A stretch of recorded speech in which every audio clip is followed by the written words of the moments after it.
In 2017, a video game company posted a tweet that would age like milk left in the sun. We leave greed to others. 4 words. That was their promise. 3 years later, that same company released a game so broken, Sony literally removed it from the PlayStation Store. Stock price crashed 40%, $1.8 billion gone in days. Fans who defended them for years felt betrayed. Developers received death threats. The CEO had to post an apology video. The company was CD Projekt Red. And this is one of the greatest rise, fall, and redemption stories in gaming history. But here is what makes it interesting. This is not a story about a soulless corporation. This is a story about 2 kids who sold pirated games in communist Poland, who started a company with $2,000, who became heroes, then villains, then somehow found their way back. Let's start at the beginning. Chapter 1. 2 pirates in Warsaw. 1980s Poland. The country is under communist rule, martial law. Goods shortages and video games are basically impossible to find. 2 teenagers named Marcin Iwinski and Michal Kicinski meet in high school. The way Iwinski tells it, I walked into class and there was an empty seat next to him, so I took it. By the time school was out, we had both become truants, skipping classes to play games. Relatable, honestly. But here's the thing. To play games in communist Poland, you had to get creative. Both of them started selling pirated copies of Western video games at a Warsaw marketplace. This was their hustle, their side gig, their introduction to the gaming industry. Then, in 1989, the communist regime falls. The crowd strained, the guards tried to hold them back, but they couldn't. From east and from west, they surged forward, they mingled. Visas were not required, border formalities were not observed. Poland opens up to free trade, and in 1994, a new law called the Game Copyright Act makes their piracy business a little too risky, so they go legit.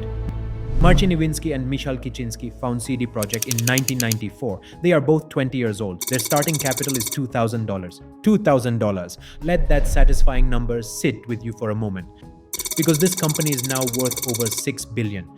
They start by importing CD-ROM games from the United States. Then they do something clever. They become the first Polish distributor to sell games with Polish boxes and Polish manuals.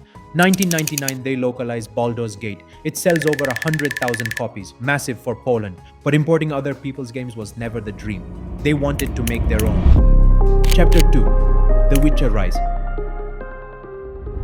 2002, CD Projekt forms a development studio. They call it CD Projekt Red.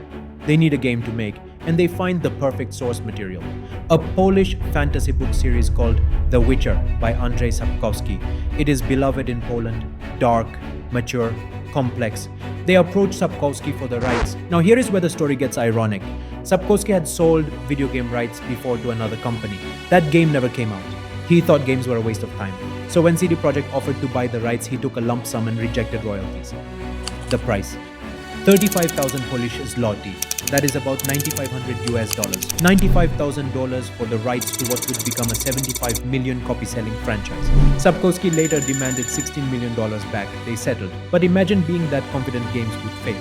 Anyway, if you've enjoyed this video so far, make sure to subscribe to the channel and ring the bell to not miss any upcoming videos. 2007, The Witcher releases. He was a witcher, a professional monster slayer.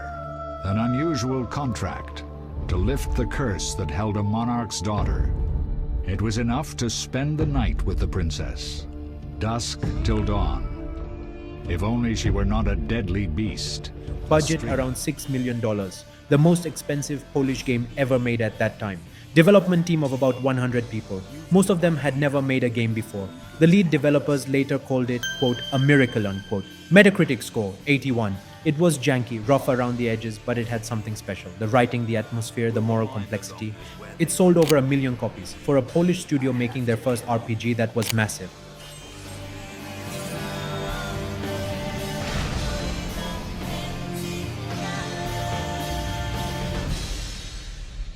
(2011) The Witcher 2.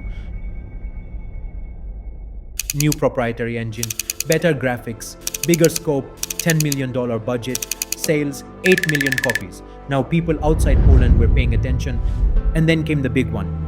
If I'm to choose between one evil and another, I'd rather not choose at all. 2015, The Witcher 3 Wild Hunt. Among us A legend. The one they call Geralt of Rivia, the White Wolf. Development time, 3.5 years. Budget, $81 million including marketing.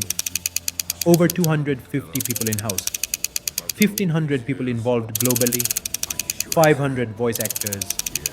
15 languages.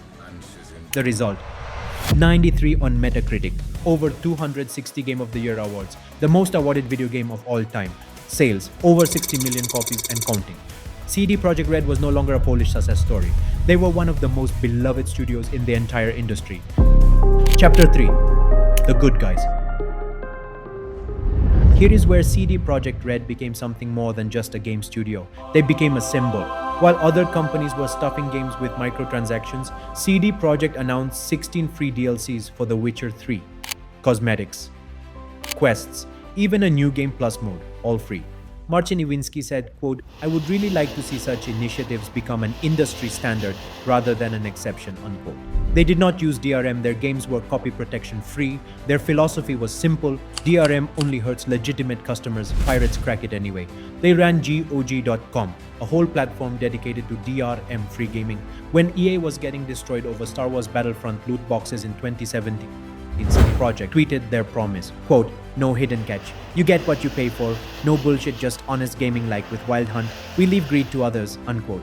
Fans loved it, the internet loved it. CD Projekt Red was the good guy in an industry full of villains. They even hid a message in the Cyberpunk 2077 E3 trailer. In the code on a computer screen it said, quote, "W3L35 V39R33D 20TH3RZ," unquote. "We leave greed to others," in lead speak, as an Easter egg.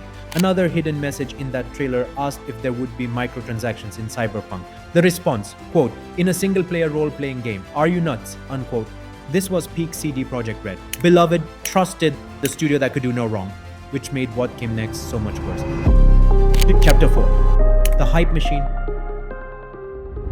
May 2012, CD Projekt announces a new game.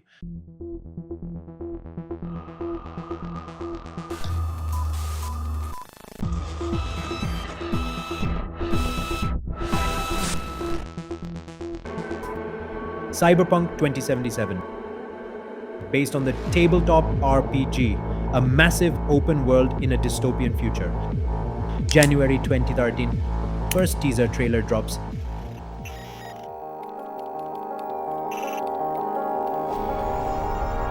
A woman covered in blades, cybernetic implants, police surrounding her. It ends with the words, "Coming when it is ready." The internet loses its mind. Then silence. 5 years of silence, no gameplay, no updates, just that trailer and a promise. Behind the scenes, the truth was different than fans imagined. Development did not really start until late 2016. That is according to Jason Schreier, who investigated the studio for Bloomberg. 4 years of hype, and the game barely existed. E3 2018, CD Projekt finally shows gameplay.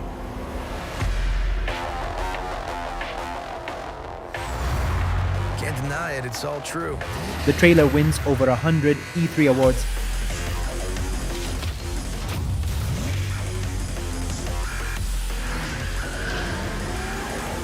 E3 2019. Please welcome Keanu Reeves. Keanu Reeves walks on stage. The crowd goes insane. Okay, but let me tell you, the feeling of being there, of walking the streets of the future, is really going to be breathtaking. You're breathtaking. "You are breathtaking" becomes a meme. Breathtaking. You're breathtaking. Keanu announces the release date, April 16, 2020.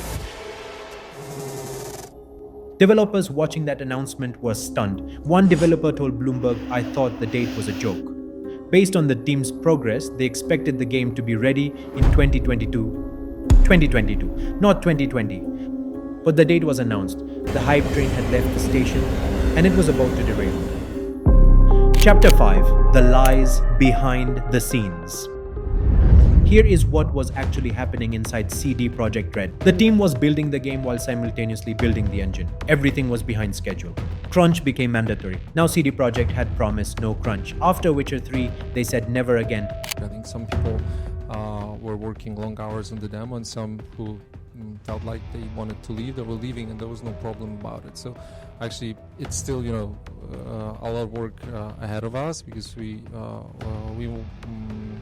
want to make sure that really there will be no guilt in people who will be leaving early if they need to, in case we ask some people to stay.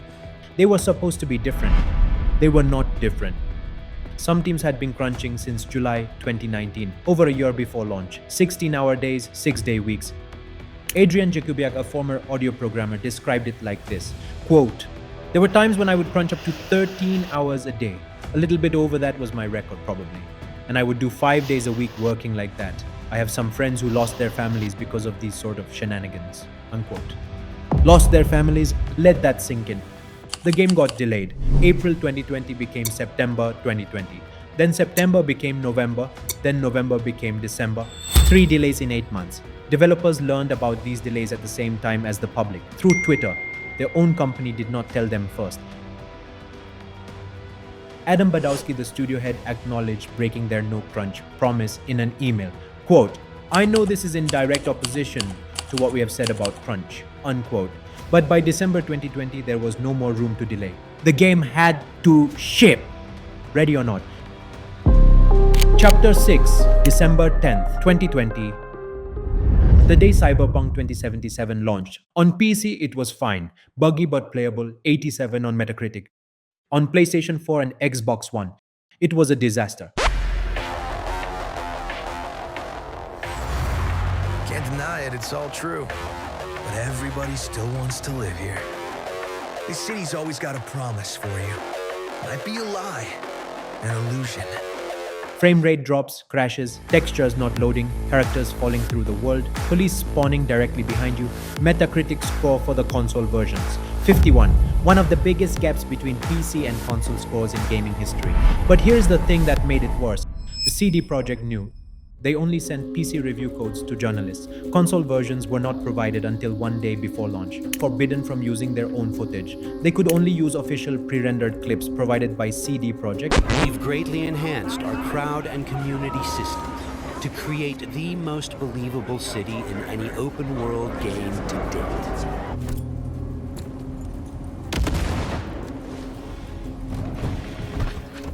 The OpenCritic team later said, quote, "We suspect CD Projekt Red intentionally sought to hide the true state of the game on Xbox One and PS4. It was deceptive, selfish, and exploitative." Unquote. The company that said we leave greed to others had lied to everyone.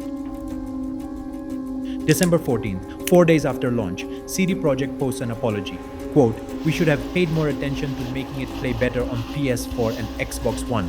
Unquote. They offer refunds, but they did not coordinate with Sony or Microsoft first. Sony was not happy. December 17th, Sony removes Cyberpunk 2077 from the PlayStation Store. This had basically never happened before. A major AAA release pulled from a platform store. The stock price, which had hit an all-time high of 464 zloty 3 days before launch, crashed. 40% decline, $1.8 billion in market value gone. Investor lawsuits followed. The refunds cost $51 million total, but the financial damage was nothing compared to the human cost. Chapter 7. The fallout. Developers started receiving death threats. Andrei Zawadsky, a senior game designer, shared some of the messages on Twitter. He called them, quote, "the mildest ones." They included threats to track developers to their homes, threats to burn them alive, threats against their family. These were people who had crunched for years trying to make the game as good as possible. Now they were being threatened for decisions made by executives. Zawadsky wrote, quote, "I understand you are feeling angry, disappointed, and want to voice your opinion. However, sending death threats to developers is absolutely unacceptable. We are people just like you." Unquote. Cory Barlog, the director of God of War, tweeted in response, quote, "Do not do this, people. As a community, we must be better." Unquote. January 13th, 2021. Marcin Iwinski, the co-founder, posts a 5-minute apology video. Hey everyone, my name is Marcin Iliński and I'm the co-founder of CD Projekt. When I started CD Projekt 25 years ago, one of its founding principles was honest and direct communication with gamers. When CD Projekt Red, the game development part of CD Projekt, was born, it added something important to that principle, the ambition to make the best games in the world. It became our mission and something that guided us up until now. Quote, the console version of Cyberpunk 2077 did not meet the quality standard we wanted it to meet. I and the entire leadership team are deeply sorry for this. Please do not fault any of our teams for what happened. Like, they're all incredibly talented and hardworking. Myself and the board are the final decision makers, and it was our call to release the game. He took responsibility. That matters. But the damage was done. Key developers started leaving. Konrad Tomaskiewicz, the game director of Witcher 3, resigned. Mateusz Kanik, who was co-game director on Witcher 3 and worked on Cyberpunk, left after 15 years. Both founded new studios. Both emphasized work-life balance in their new companies. In July 2023, CD Projekt laid off about 100 workers, 9% of the company. The studio that was once the hero of the gaming industry had become a cautionary tale. But this is not where the story ends. Chapter 8. The Redemption. September 2022. Netflix releases Cyberpunk Edgerunners, an anime series set in the Cyberpunk universe. Animated by Studio Trigger, critics love it. 100% on Rotten Tomatoes, fans love it even more. And something unexpected happens. People go back to the game. Steam player counts triple. The game hits 136,000 concurrent players, numbers not seen since launch. Cyberpunk 2077 becomes the #1 selling game on Steam again. CD Projekt had been quietly fixing the game for almost 2 years. Patch after patch. The next-gen update in February 2022 finally made the console versions playable. And now people were giving it another chance. September 2023. CD Projekt releases Phantom Liberty, starring Idris Elba as a new character. Metacritic score 88, sales 3 million copies in the first week, over 10 million total. PC Gamer called it a thrilling capstone for Cyberpunk 2077's 3-year redemption arc and said Phantom Liberty is Cyberpunk 2077 at its best. The current Steam reviews tell the story. Overall rating very positive. 86% positive from nearly 900,000 reviews. Recent reviews overwhelmingly positive 95%. The game that was once a disaster is now genuinely beloved. It is one of the greatest redemption arcs in gaming history, up there with No Man's Sky and Final Fantasy XIV. CD Projekt proved something important. You can come back from rock bottom, but you have to earn it. Chapter 9. The Future. December 2024, The Game Awards. CD Projekt shows a cinematic trailer for The Witcher 4.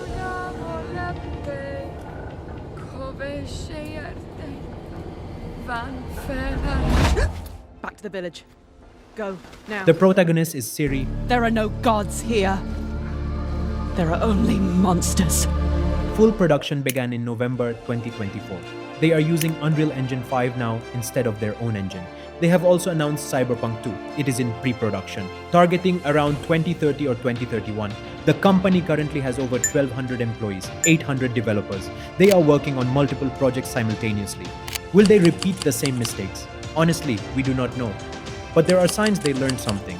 The new Witcher game has been in development for years before any release date announcement. No more impossible deadlines set by marketing. Key leadership has changed. Adam Kicinski stepped down as CEO. The company has new joint CEOs now. And most importantly, they lived through the consequences. They saw what happens when you lie to your audience, when you crunch your developers until they lose their families, when you ship a broken product because the hype train cannot be stopped. They felt the stock crash, the lawsuits, the death threats, the departures. If that does not teach you something, nothing will. Here is what the CD Projekt Red story teaches us. Reputation takes years to build and days to destroy. They spent a decade becoming the good guys. The studio that gave free DLC, that rejected microtransactions, that said we leave greed to others, and they threw it away with one launch. But redemption is possible. Not through promises, not through apology videos, through work. 3 years of patches, an expansion that proved they still had it, a genuine commitment to making things right. The Cyberpunk that exists today is not the Cyberpunk that launched in 2020. It is the game they always wanted to make. CD Projekt Red started as two kids selling pirated games in Warsaw with $2,000. They built one of the most beloved game studios in the world. They nearly destroyed it, and they clawed their way back. That is not a story about a corporation. That is a story about people making mistakes, facing consequences, and choosing to do better. If you enjoyed this video, hit subscribe. I have more deep dives like this coming. What do you think? Did CD Projekt Red earn back your trust? Or are you still waiting to see what happens with Witcher 4? Let me know in the comments. See you in the next one.